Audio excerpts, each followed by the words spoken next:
Welcome to all of our ISM members from the various chapters and all our guests joining us for today's special event with our partners at DSJ Global.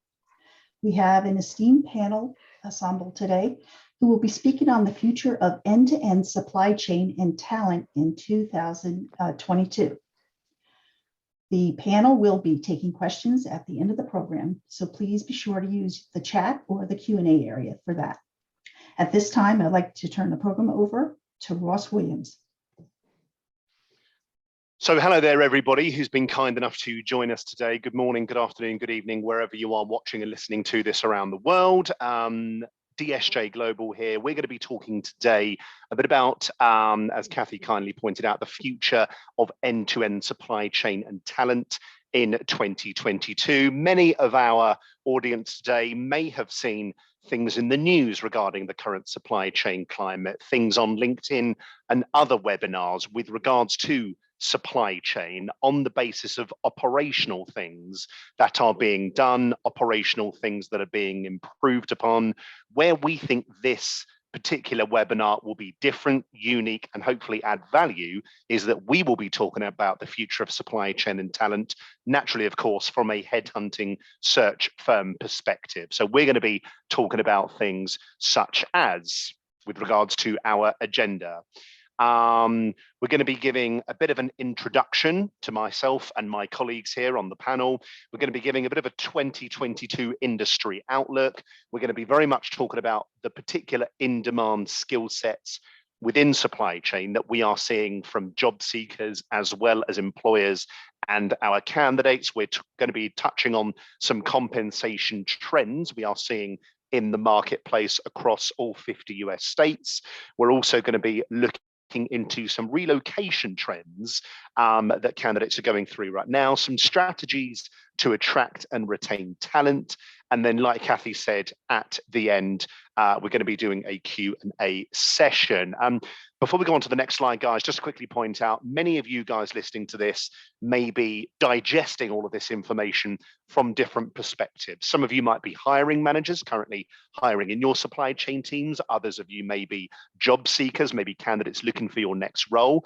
Some of you might be academics. Some of you might be curious supply chain professionals. And some of you may, of course, be industry enthusiasts. So as you can think of questions to ask myself and the members of the panel, my advice is to quickly jot them down in the group chat now, and then we can go through some of them towards the end. So yeah, if we go on to the next slide, that will be great. So guys, with regards to obviously DSJ Global, who we are and what we do, I just wanted to take a quick minute or two to touch on this. What this picture, the pyramid shows you here, is basically where we position ourselves in the marketplace with regards to candidates and supporting our clients with job placement. So being a supply chain specialist recruitment business, we do not consider ourselves the bottom tier, i.e., to talk common language, we are not recruiting and headhunting truck drivers. We are not recruiting, things like warehouse picker and packers. On the flip side, we are also not recruiting the kind of CEOs and CFOs, if you like. We are positioning ourselves in the center. So in plain English, what that means is DSJ are recruiting professionals in supply chain that are manager level, senior manager, director, senior director, vice president, senior vice president, and executive vice president.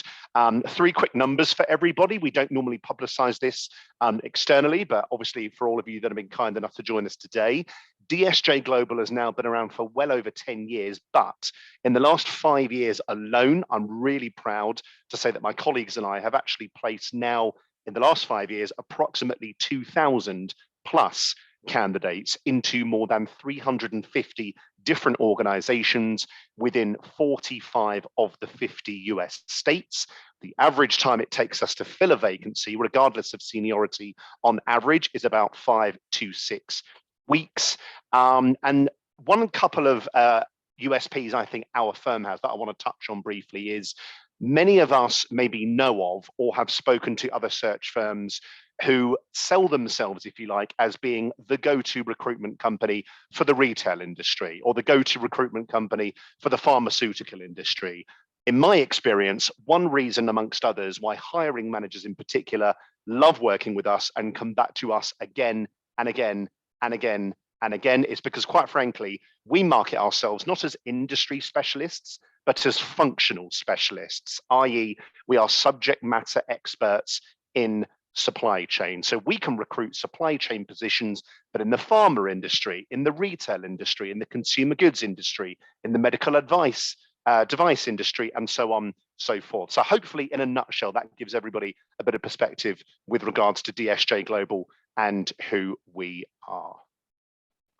So obviously the pictures, guys, you're looking at here, these are myself and my colleagues on the panel. One by one, we're just going to really quickly introduce ourselves. So like Kathy very kindly said at the beginning, I'm Ross Williams. I'm the Senior Vice President for the Logistics and Operations team within DSJ Global.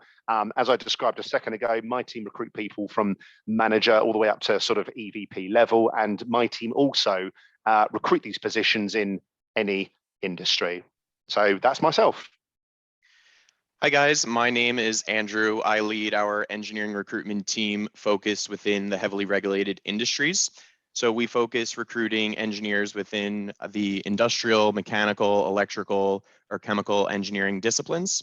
And specifically in terms of the industry perspective that my group covers, and we'll get into this a little bit more after, but we cover the life sciences in terms of the pharmaceutical, biotech, and medical device space, as well as the food, specialty chemicals, and so on and so forth.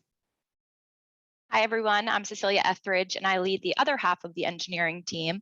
So kind of mirroring what Andrew said in terms of disciplines, industrial, mechanical, electrical, project process. We do that, but on the heavy manufacturing side of the business. So we focus on automotive, aerospace, consumer electronics, semiconductor, things of that nature. Hi guys, I'm Catherine, and I lead our technical operations team for North America here at DSJ, and what technical operations is and how we kind of divide it up. So we recruit the manufacturing professionals, quality assurance, and quality control, along with some food safety, and then also operational excellence and continuous improvement. And similar to Ross's team, my team works across industries across the US. Hi, everyone. My name is Zach, and I head up the procurement and supply chain search team in our Boston office. Been with the company over the past 5 years. We do cover all industries, more so in the New England territory, but really my core area is more strategic sourcing, category management, both on the direct and indirect side. So just, I guess, moving forward, we're going to actually kick off the discussion by touching on industry trends in 2022, and we'll start off with engineering. So I'll pass it over to Andrew and Cecilia from here. Cool, thanks, Zach. So to start, I think one of the things that we definitely see is that candidates typically stay within either the heavily regulated sectors or more of the heavy manufacturing industries, which is kind of why we're broken down the way that we are. Obviously, there are outliers where candidates can bounce around from, space to space, but that's primarily one of the reasons why we're broken down like we are and where we see that consistency in terms of candidate trajectory. One of the next things is also the experience and exposure in a CGMP, GMP, or an FDA type of environment and experience is very, very hot in the market right now and a sought after skill set.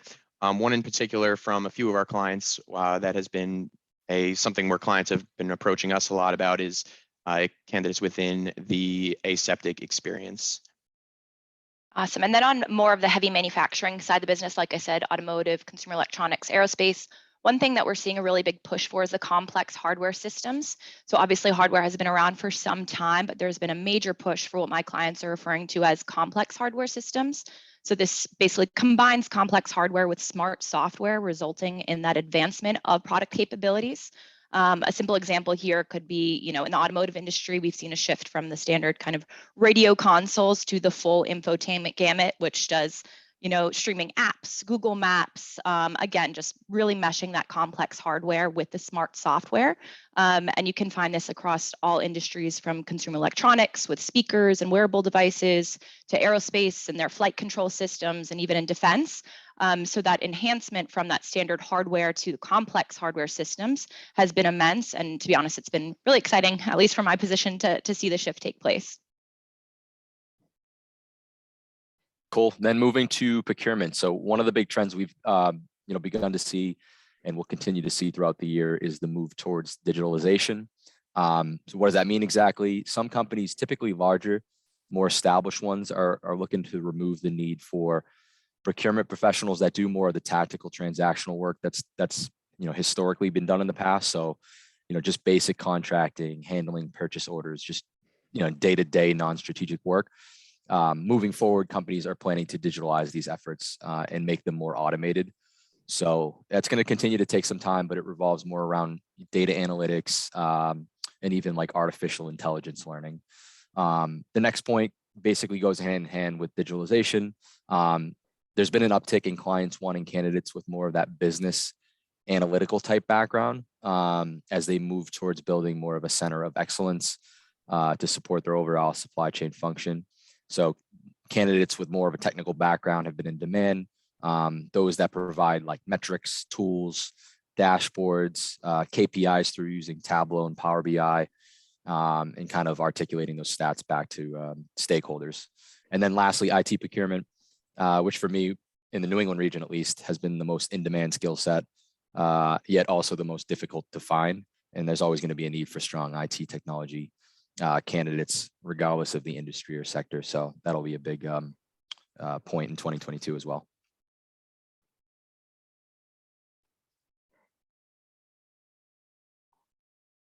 Indeed, yeah, lovely. And with regards to the logistics side of things, guys, from an industry outlook, international expertise with regards to imports and exports is very much a talking point globally. At the moment, you see it on the news with regards to topics around ports in the United States, in places like the Far East. Fast and effective distribution also is very much a prominent topic, again, as well as strategic distribution. Once your goods, materials, whatever, are within the United States and elsewhere, you then need to be very strategic with regards to the fastest way to obviously get those to your customers.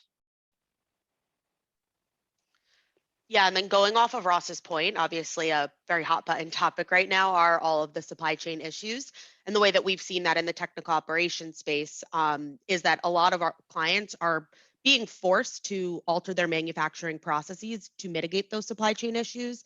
And that could either be from, maybe a previous supplier of theirs is no longer readily available, so they have to make changes. Or on the other hand, we're also having a lot of organizations coming to us wanting to bring their manufacturing processes in-house entirely when they might have outsourced either to a CMO or overseas.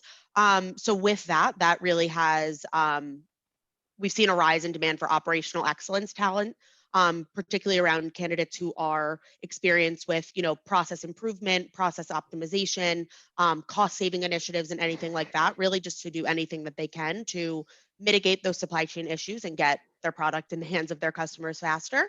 And then I think another, key point that we're seeing in our space as well is we're seeing interview processes wrap up quicker than ever, with obviously the technology that we all have at the tip of our fingers and that we've gotten so comfortable using over the past 2 years, Zoom, Teams, FaceTime, whatever it might be.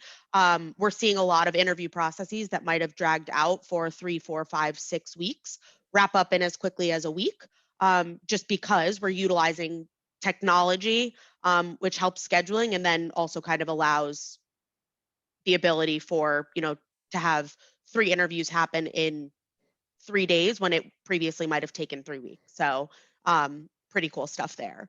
And then just kind of moving off of that, I think our next point that we're going to get into, is more the particular skill sets that we're seeing a rise in demand for on the back of what we're seeing in the industry. So with that, I'll hand it over to Cecilia and Andrew again. Thanks, Catherine. So in-demand skill sets that we're really seeing, to build off of the last slide, it's no secret that the semiconductor shortage is affecting a wide variety of organizations and just different industries and markets. So we're really seeing a big drive for power electronics and integrated circuits, PCB design, analog circuitry. All of that is very, very hot right now. So there's a big push on that front. And then building off of what I had mentioned previously about that complex hardware systems, I'm seeing a lot of my clients are really looking for that exposure that's working with those kind of complex systems. So kind of that next gen innovative approach, but still having that hardware, and software side of things really helps as well. I think just naturally with the way that the landscape of companies and manufacturing in general is becoming less manual and more automated, kind of makes sense that one of the big skill sets is controls and automation engineers and that general sector. So candidates with a strong PLC, HMI, Delta V, MES experience, those are some of the big things that and buzzwords that we really see are pretty sought after. I think also the reason why is because there typically is actually less response rate to calls and emails and just kind of being able to take that random cold call from a recruiter. And so it's usually a bit more structured and scheduled times in order to be able to speak with these different individuals. And then I think even in general, the response rate on adverts, both internally from postings that we do, at DSJ Global, as well as even our clients, the feedback that they've given is that they're not getting any applicants at all when it comes to these sorts of skill sets, and so naturally there's that need for extra assistance with recruiting efforts. Perfect. And I know I touched on the last slide more of that analytical type of a background within procurement. It's more so just looking for candidates that can kind of break down this data and analytics into clear, concise solutions. So, when I list, persuasive executive presence, it's more someone who can have, difficult conversations with stakeholders at time, not be afraid to push back and provide value. And then also somebody, if they are quite technical, strong communication skills so that they can break down these metrics and dashboards so that, higher executives or stakeholders can actually visualize that information and then, make an effort moving forward from that. I think with regards to the logistics side of things, many of my clients that I'm personally working with and my team across the US, I think it boils down for them from the logistics side of things to these four things. Whether you are making leather jackets, whether you are making iPhones, whether you are making tanks, or whether you are making chewing gum, you can have the most amazing marketing strategy, 30-second YouTube commercials or whatever. At the end of the day, if you cannot physically get your products into the hands of your consumers, to some extent, one could argue, or logistics professionals would argue, it's somewhat pointless, Regarding transportation, we now live in, some would call it a bit of a quote unquote on-demand economy. Amazon Prime, for sake of example, has become very much a thing of the norm, i.e. delivered to your home address or business address within 24 hours, i.e. the next day, And furthermore, with regards to logistics being of such critical importance, skill set wise, if you think about the pandemic and COVID and what that did to companies, one thing we always say, whenever we're telling people about DSJ Global, is that our business, our search firm recruitment business, DSJ, specializing in supply chain, we are to some extent recession proof. We are recruiting and headhunting individuals where they are contributing to the human race getting three things that will always be needed: food, water, drugs, life-saving drugs, or if you add on to that as well, medical devices, So if you think about things like ventilators, for sake of example, that many elderly people or people with respiratory problems were having in the last sort of 18, 24 months, getting those to care homes, getting those to hospitals, getting those delivered to people's homes was all down to logistics. So having the right leadership, having the right strategy, and most importantly, being able to execute efficiently is one of the reasons, really, I think, why logistics people and professionals in particular are extremely very much right now, and no doubt will continue to be in very high demand. Yeah.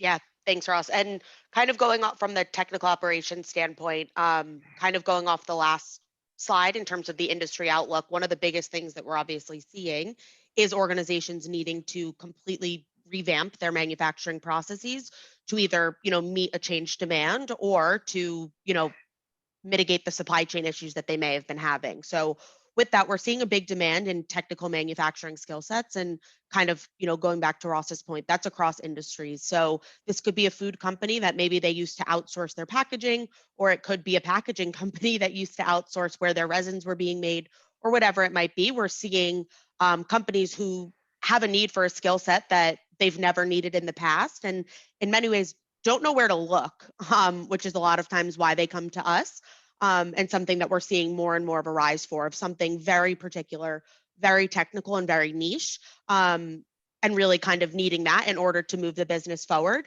And then I think in addition to that, also piggybacking off my last point around the rise for operational excellence professionals, we're also seeing more and more of a demand, things that might have been just a plus or a nice to have, now being like this is what we need, around the official certification. So anywhere from the ISM certifications to Lean, Six Sigma, or any of the other different organizations out there, we're seeing a really high demand for that as well.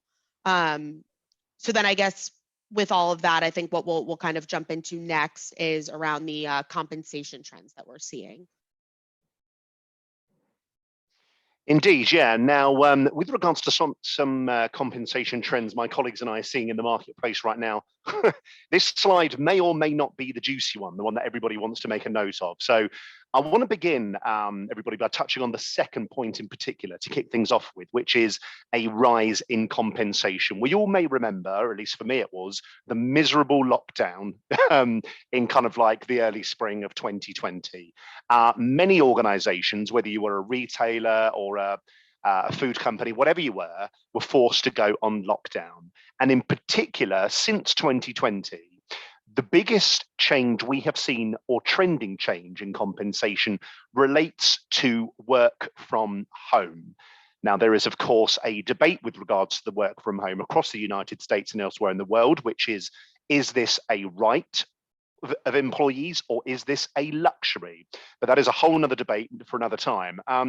But we in DSJ recruit people that are either based in office jobs, in corporate, in HQ, where effectively to do your job, you just need a laptop or a computer, a telephone, and the internet. The other jobs, of course, in DSJ we headhunt and recruit for are site-based, manufacturing, plant-based, distribution center-based, warehouse-based, etc.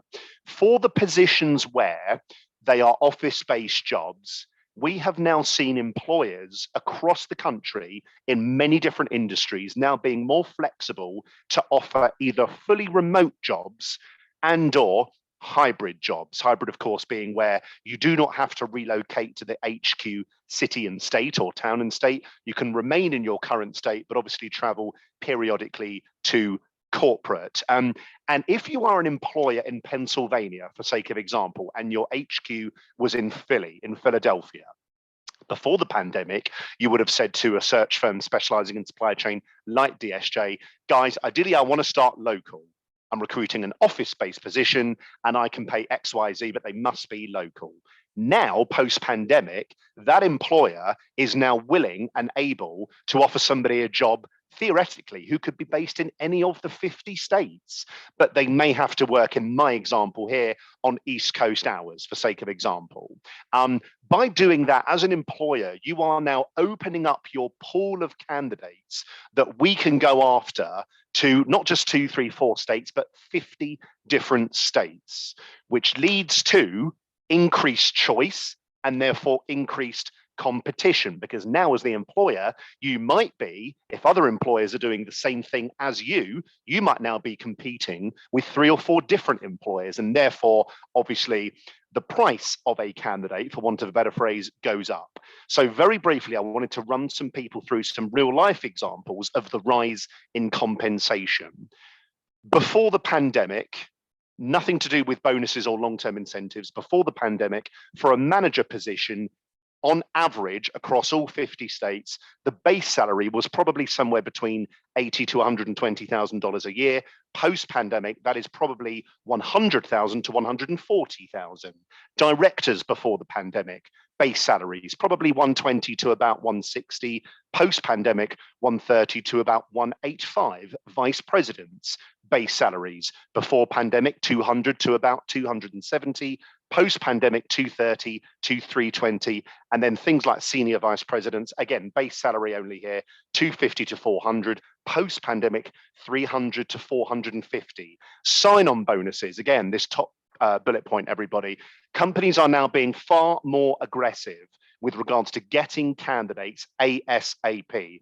Previous to the pandemic, if a candidate had to wait about 2 months to be paid their annual short-term incentive bonus, some companies were willing to do that. Now the competition is so fierce because the supply of candidates is so rich that companies are now putting their hands even deeper in their pockets to offer sign-on bonuses. And so that they can mitigate their own risk, they are no longer offering a sign-on bonus of X payable after 30 days. They are now offering a sign-on bonus of big X, but this is distributed in increments across the year. For example, 50% after their first 30 days of employment, the remaining 50 on their 1-year anniversary, and things like that. Long-term incentives. Traditionally, this was offered obviously to people that were, broadly speaking, maybe senior director or above. We as a business, as a search firm, are now seeing long-term incentives being offered to manager level candidates and what have you. Cost of living increases. I mentioned if you're a company in Philadelphia looking to hire an office-based person, your ideal candidate may now be based in Manhattan or San Francisco or Chicago. And therefore, if that candidate is the one superstar you want to hire, they may be on a certain base salary and compensation based on their cost of living. But then, of course, salary ranges will vary depending on the size of the role and the scope of the role and what have you. No doubt people will have some questions for me and my colleagues on the compensation trends at the end. So I think for now on that slide, we'll move on. Hopefully everybody found that useful.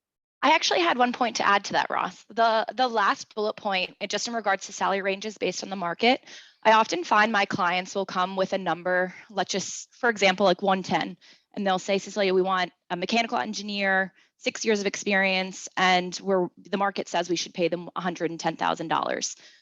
What I then do is I go find these individuals, right, and I bring them, but these candidates who have 6 years of experience, engineering experience, are already at 110K. So I think keeping market ranges in mind, we need to give a little on either side, because if you're planning to pay the market range, you have to anticipate that the talent that you want is already at that number. So there has to be some sort of incentive, we have to incentivize them somehow. So whether that is tacking on additional sign-on bonuses, as Ross ran through, long-term incentives, things of that nature.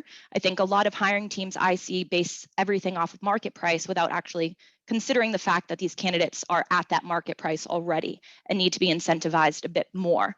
So just something to keep in mind when you are considering market ranges and how to establish those, and having a little bit more flexibility on either end there. Yeah, really, really fair point, Cecilia. And we'll kind of, I guess some of this trickles into some of the relocation trends and kind of what we've seen. So first bullet point I had here was just competitive relocation packages. So, it typically there may just be a smaller sign-on bonus to help with getting candidates goods from point A to point B, but now the competitive relocation packages include things like temporary housing for 60 to 90 days, moving and shipping of goods, packing and unpacking their goods once you get to the new location that you're going to be at, even miscellaneous sign-on bonuses for things that come up in the actual move in what you're doing. I've even seen a couple of instances where companies have been able to give pretty lucrative sign-on bonuses for closing costs. Now that's for more higher level executives, but that being said, it's still something that companies will go above and beyond for that top talent. The next thing is on the higher executives versus junior talent and kind of what that exactly breaks down like. So with higher executives, what we find is that they're usually a bit more tied down to the areas that they're in, because they're rooted, they've been there for their whole entire lives. And not only that, they have families and kids and things like that are rooted to the specific region. With some more junior level roles, what we have seen is that the talent is a little bit less tied down and more open to exploring different locations and potentially building out a new life in a new area that they've never actually been to before. And then when kind of considering that with the big cities feel versus a smaller rural location that they're going to be moving to, candidates who are planning on relocating, some of the questions that clients and that have to really kind of ask, and as well as our side in vetting candidates, is just, have they actually lived in a similar type of lifestyle before? And what is that move actually going to be like, especially because interviews are a bit more remote now, and can be virtual. When things become real and they're going to go and change and pick up and move their life, have they actually done something that's comparable before? And the clients who typically attract the best talent usually will go above and beyond in their interview process and discuss different things like the different activities that might be accessible in the location, or some big selling points, whether it be cost of living or the different types of school districts that are available. So the clients who are making that process a two-way street is something that will help them with getting and not only attracting but retaining the best talent. And then the final point is, and Ross touched on this a little bit before, is just that flexibility on relocation timelines. Clients have now allowed candidates to start working in more of a hybrid setting for 3 or 6 months time, where they are based at home in their their primary residence for 2-3 weeks out of the month, and then have to go travel for the other 1 to 2 weeks of the month. And what that allows for is for when candidates are dealing with, selling their home and they need a little bit more flexibility, or if they have kids that need to finish out a school year. And so, we have a couple of months left. Can we wait until we uproot our kids until the summer when things are a bit more calm? So I think those are some things to kind of keep in mind when thinking about going in a more hybrid and flexible type of relocation timeline. Absolutely. And I think piggybacking off of his last point leads into the next bullet point of just utilizing that hybrid in place of relocation. So this hybrid solution in terms of can be a long-term solution by some of our clients. So for example, I've seen this quite a bit for candidates that are living across the US, but who work in like the San Francisco Bay Area. We also see companies who have an employee who will maybe work remotely 2 or 3 weeks and then travel on site for 1 to 2 weeks every month, depending on the demand and the need of that time. So that definitely can be a long-term option if it's feasible and conducive to whatever work that individual is responsible for. Now, I also think with that, a lot of hiring teams may think, well, that doesn't sound ideal to me. Who would want to potentially live like that? You'd be surprised. A lot of people actually do work in that sort of kind of limbo and constant travel. So there's definitely people that would be open for that sort of work-life or lack of work-life balance there. So I would definitely say never assume that people would or would not want to work in a certain situation.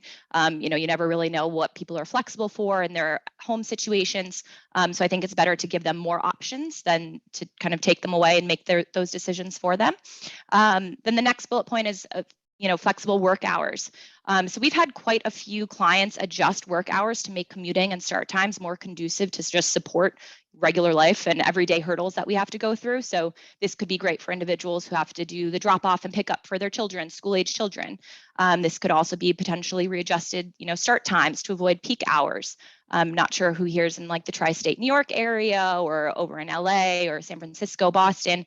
Obviously, commuting and traffic can be a doozy.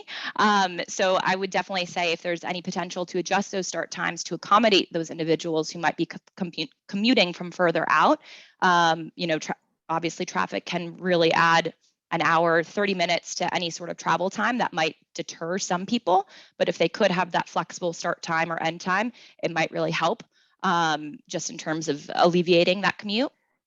And then the last thing, this is a personal favorite of mine and one that I always push for my clients, is the power of a relocation guide. I don't think a lot of clients consider doing this, but I think it's a great resource and tool to provide to candidates who are considering moving forward or even after they move forward, especially if your organization does not offer full relocation.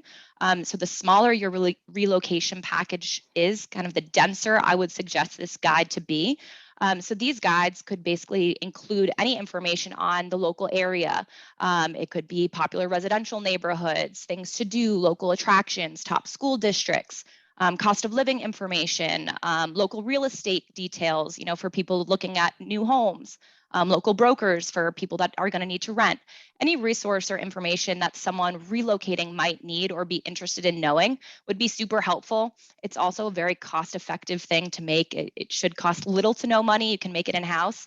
And I just think a lot of people don't consider doing this, but regardless of the amount of money that we put towards or an organization puts towards a relocation, it's still stressful and exhausting regardless. So I think a relocation guide, again, because it's definitely like fee friendly, is something that candidates don't necessarily expect to receive, but they're definitely very grateful to receive this information and kind of impressed by that extra mile that the client is going to bring them on board and to kind of have them feel more comfortable and confident in the move that they're putting out there, and just overall feel supported.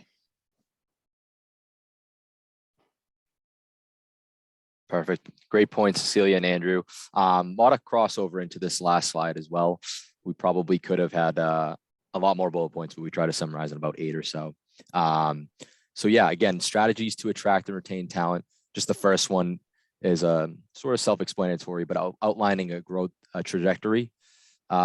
Candidates nowadays, right, tend to think ahead to the future and want to know where the position can take them long term, 3 to 5 years down the line, what will be available at that time. I think something that helps too is, when we have willing and open hiring managers that are open to having further conversations. Doesn't necessarily have to be another interview, but just making themselves available to answer any questions or concerns, or maybe like a further chat about future opportunities.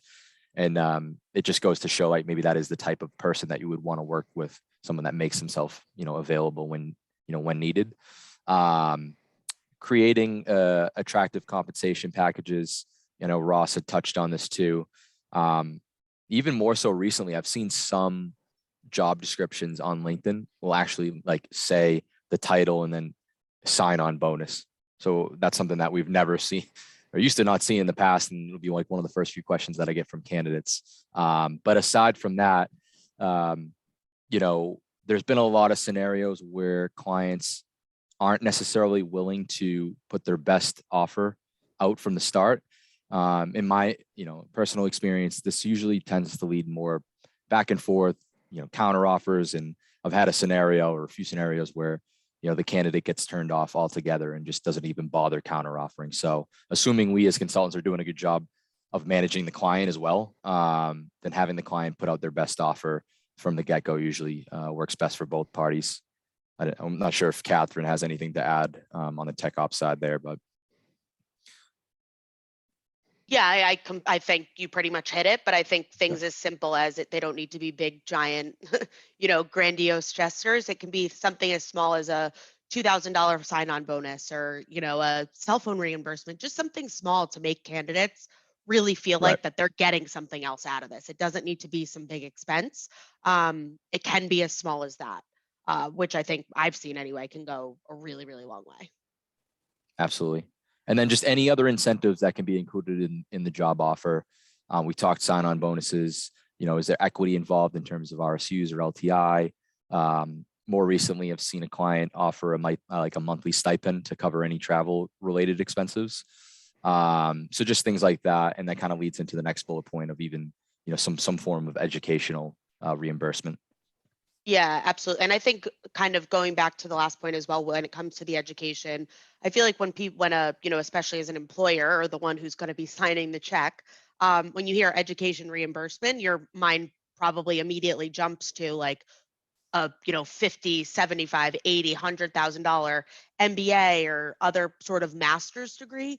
It doesn't need to be that. It can be something as simple as an ISM course, an ISM certification, go get your lean certification, courses that can be as little as, $400 or $500, which in the grand scheme of things is a drop in the bucket, especially when that's showing your employees, though, that you want to help them progress. You want to help them progress their career and help them, better themselves, take themselves a step further.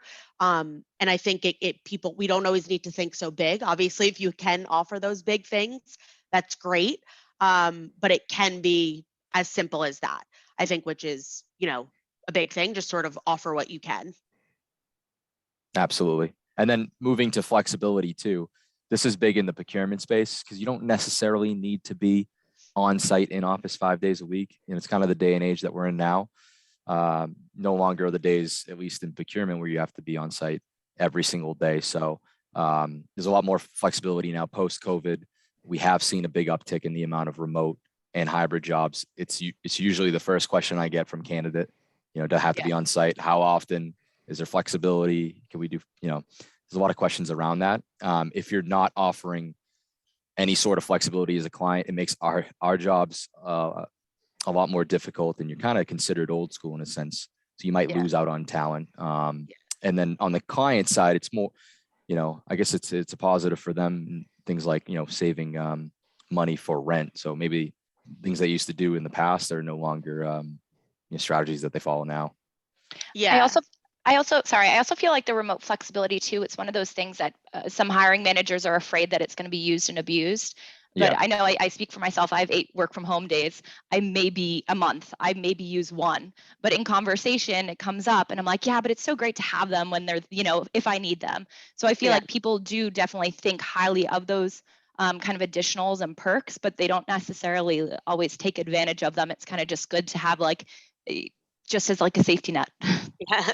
And I think with that being said too, especially in the technical operations space, you can't run a manufacturing facility from your home office. You kind of need to be the boots on the ground in order to get it done. You need to be seeing how the lines are running and see what's actually going on there. It's a much more tactical job. And that's one of those things, probably not in any of our lifetimes. That's probably not going to change.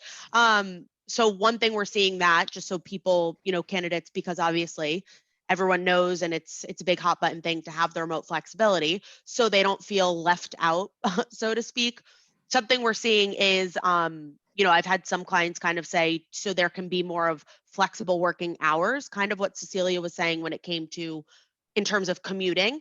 I've seen some clients kind of say in a manufacturing facility for the leadership team, there might be a chunk of time in the middle of the day. I've seen it, okay, you need to be here from 12 to 3, and then, your start and end time can fluctuate a bit, but there needs to be people here during these times for the team huddles, the, really having the leadership presence.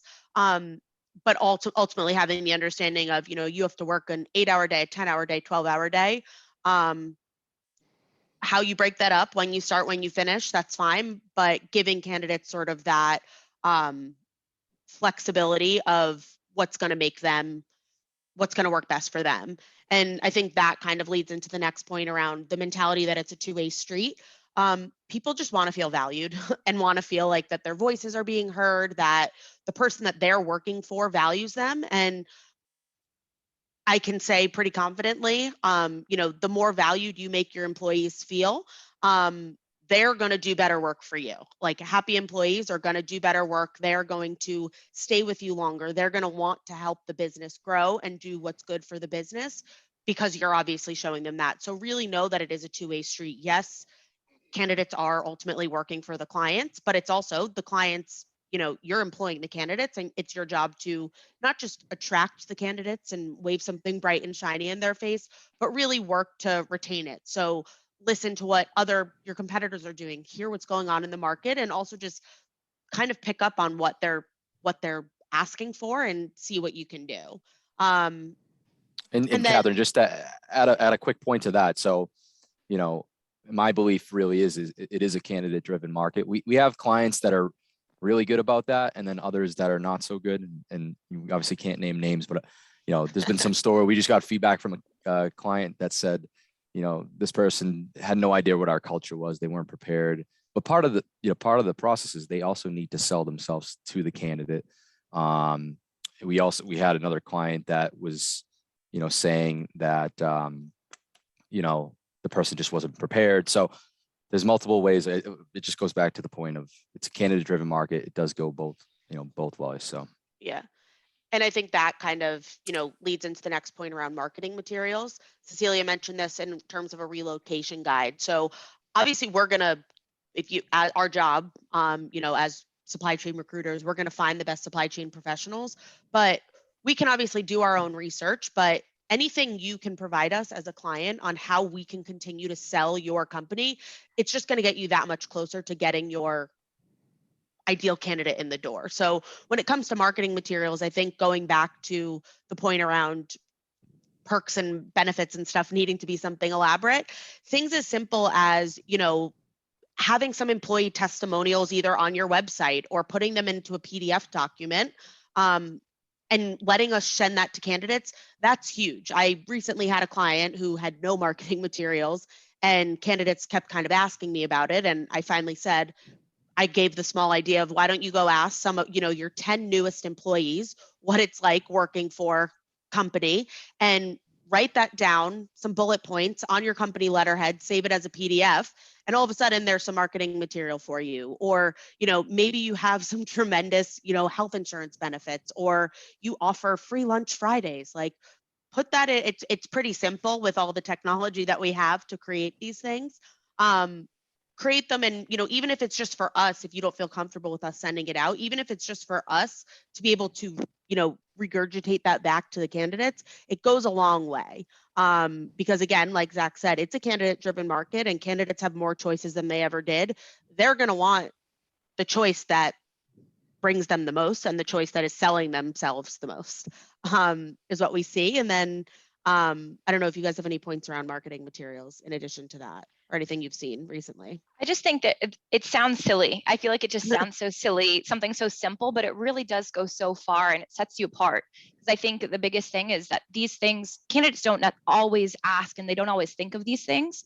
But it's not until you put it in front of them that they're like, wow, this is great. Like, I'm so happy I have this. I have this insight. I have this understanding, this new kind of way to look at this company.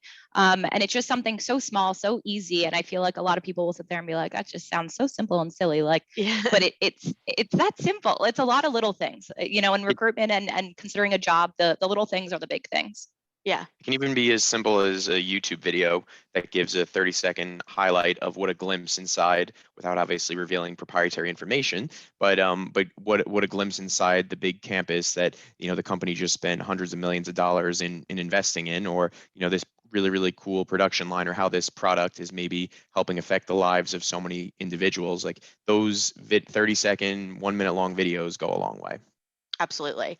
And I think at the end of the day, what it all comes down to, and same thing, it kind of sounds silly, but it really comes down to just valuing and recognizing your workforce. So listen to your workforce, recognize that they are working hard, especially, recognize that we're living in kind of crazy times, and that might be stressful for them, and see how you can help. Obviously, you might not be able to do as much. Again, you might not be able to give free health insurance or give, free Fridays, things like that. But I even had a company that was, who recently came to us, and they were having a bit of trouble retaining candidates since COVID, and they implemented a $50 a month stipend for health and wellness. It can be used however the candidate wants. It's just essentially $50 a month, which, again, at the end of the day, what is that? It's really not that much.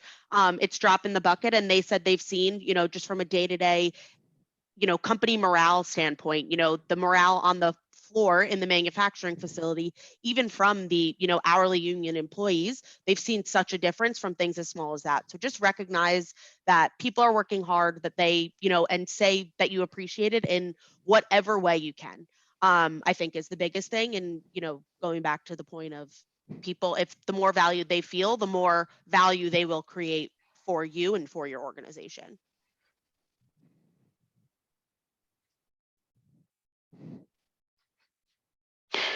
So I think now, guys, we're going to sort of open the floor to questions to everybody. I think I can see on the webinar here, there are many attendees.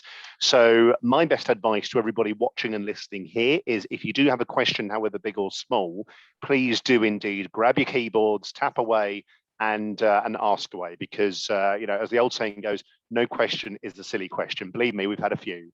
So yes, go on, everybody, fire away. Unless actually, Kathy, there are any for us to answer off the back. Well, someone did post a question at the beginning. They wanted to know about how businesses in Canada. Business in Canada, yeah. So I'll speak on behalf of my team to kick that off. Thank you very much for the question there. I've personally recruited for, I think, about 4 or 5 organizations in Canada. All of them are in the Toronto area, and Faden, our parent company, is actually in the process of hopefully opening our first Canadian office. So the short answer to that is the demand is there for a service like ours, i.e. a supply chain subject matter expert focused search firm. Yes. So yeah, very much a market, Canada, that we're going to be penetrating very, very shortly. Okay. How long do you recommend the interview process be? I can take this one, and I would say with that, and given this market, it might Do one sound of you silly, guys want to but get that? How long should the interview process be? Yeah. yeah, and I think my answer, as simple as it is, as quick as you possibly can. Because however quick you're moving, I can guarantee someone somewhere is moving faster. And again, going back to, it's a candidate-driven market, and candidates have more choices than they ever did. And yes, they might say they are passive, or they might say they don't have any other processes on a Monday, but by Friday, they might have another offer in hand from a company that came to them on Wednesday. They might have someone in their network reaching out to them. So I understand that, especially, and this is going to be nuanced, the more senior the position goes, the higher up, the more stakeholders that are going to be involved.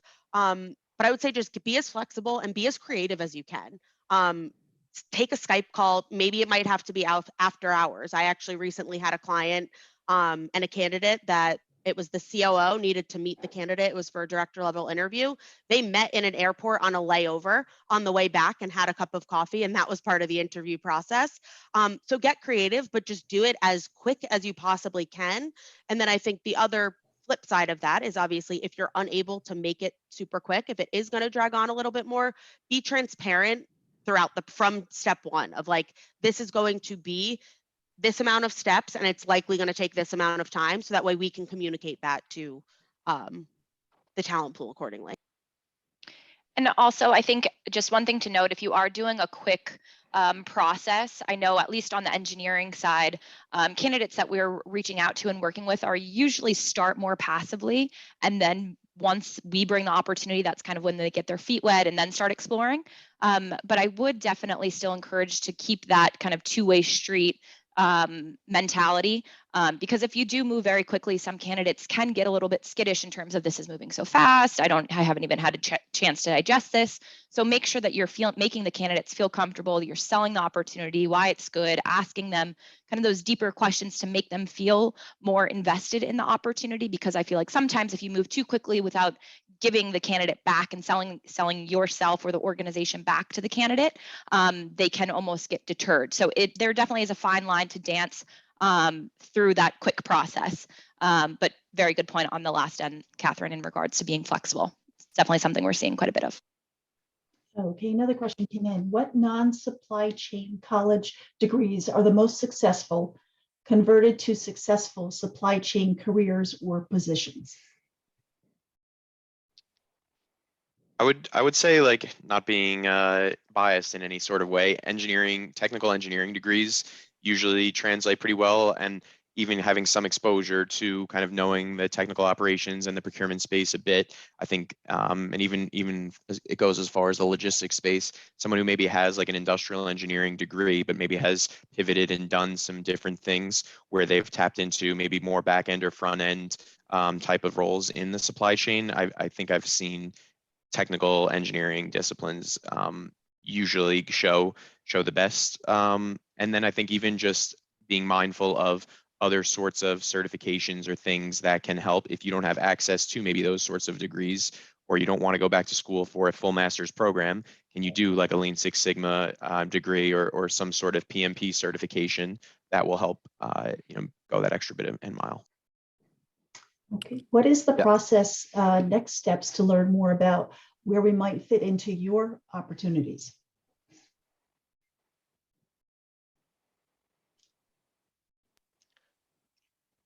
You can reach out to any of us on LinkedIn. I think our contact info will be shared after this. And I think another great resource would be our website, dsjglobal.com. We tend to post most of our active vacancies on there, and you can always reach out that way. Okay. What are leading tools employers are looking for procurement position, especially for logistics and freight procurement? Yeah, on the procurement side of things. Zach, do you want to take a stab at that one? Do you mind reading that question again? Sure. What are leading tools employers are looking for procurement positions, especially for logistics and freight procurement? I mean, Ross would be able to touch more on the logistics freight side of things, but in terms of tools, I mean, there's certain like procurement systems that you might want to have experience, or they may look for experience, like Coupa or anything related to like a procure to pay system. Aside from that, it's just basic stuff in terms of negotiation experience. Have you developed strategies? So I wouldn't say there's necessarily specific tools that they would look for, more so just experience, specific category experience if it's like a particular category manager role. I think the only other thing, guys, I would add to that question with regards to tools, and when I think tools, I think things like systems and resources. A lot of people that are doing procurement specifically for logistics services, the majority of employers that I'm speaking with, they are ideally in a perfect world seeking candidates that are using quite granular tools such as Tableau and Power BI primarily. But yeah, that would be my answer to that. Okay, just a couple comments have come in. One is just another bonus to consider is to cover a couple yearly association fees that may be required and are useful for the profession, like ISM fees, membership fees, Apex fees. Didn't know if anybody wanted to comment on that. Yeah, And- absolutely. Okay, another bonus is for a company to cover your time serving on a leadership team at a professional organization. It builds the personal leadership abilities along with other skill sets. One question did come in. Do you have any suggestions to supply chain candidates with rich international experience but no local experience?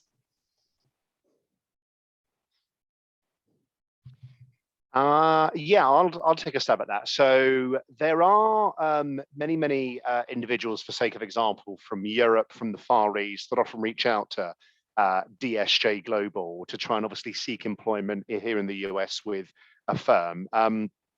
My advice to a lot of those people, personally speaking, as a non-US citizen, is first and foremost, if you're looking to get a job in the United States and you've never lived or worked in the United States before, work for a company where the HQ is in your home nation, but they have an office or a site in the United States. For sake of example, DSJ Global's parent company, Faden International, is a British headhunting firm, and DSJ Global is one of the 6 brands. So I, for example, am sponsored by Faden International, but being a British firm, I work over in the United States with my visa attached to the business. The other thing I was going to say is, know where you can add value.